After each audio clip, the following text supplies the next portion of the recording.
Hello, math scholars. Today we are going to be adding and subtracting positive and negative numbers, also called integers. So let's go ahead and get started. I'm going to zoom you in here a little bit. Now we'll start with a problem that is -5 plus 3.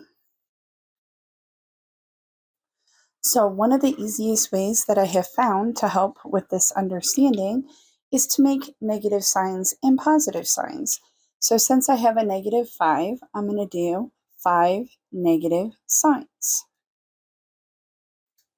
And since I have a positive 3, I'm going to do 3 positive signs. Now, one negative and one positive will zero each other out. So I'm going to pair these together. I have one negative and one positive here. I have one here, and I have the last one there. These will zero each other out. And what I have remaining is 2 negative signs. So the answer to this is a -2. We're going to go on to a similar problem, but both signs will be the same. They're both going to be negative.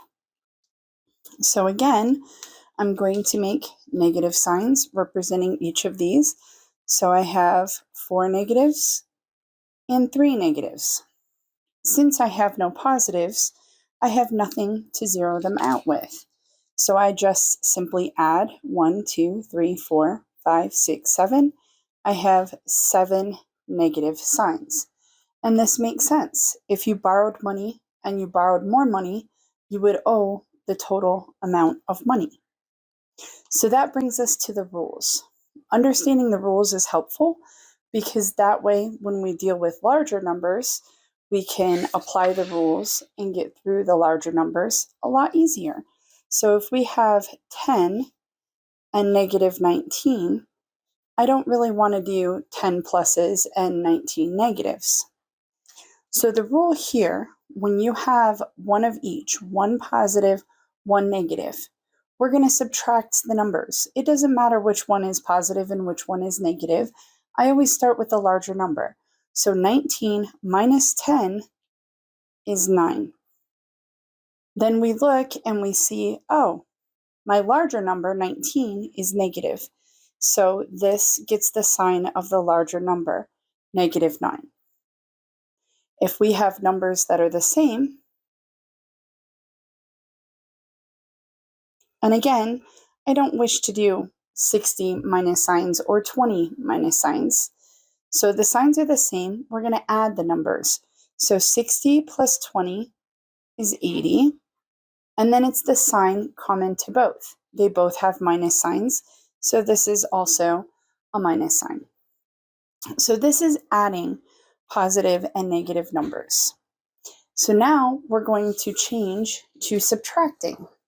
You are going to find that adding and subtracting integers is actually very much the same thing. So when we want to subtract, we need to remember keep,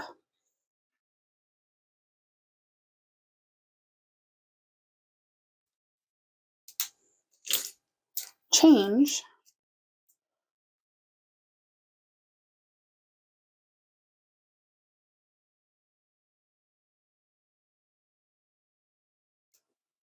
flip.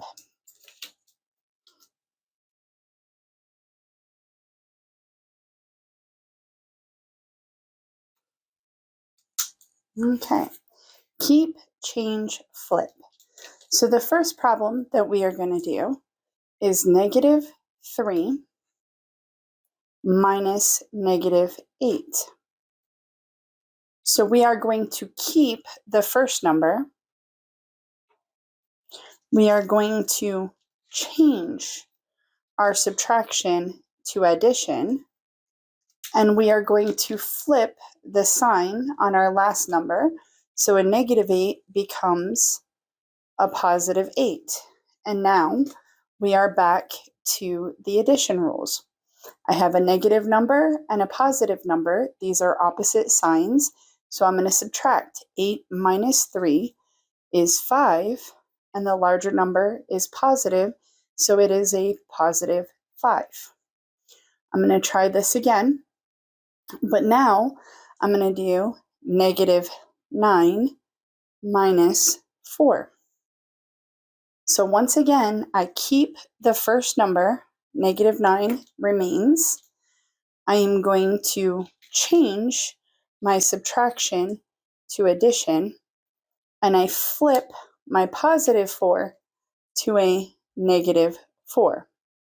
So back to our addition rules, they are both the same, so I add 9 plus 4 is 13, and it is the sign common to both. That is all for today. Have a wonderful time.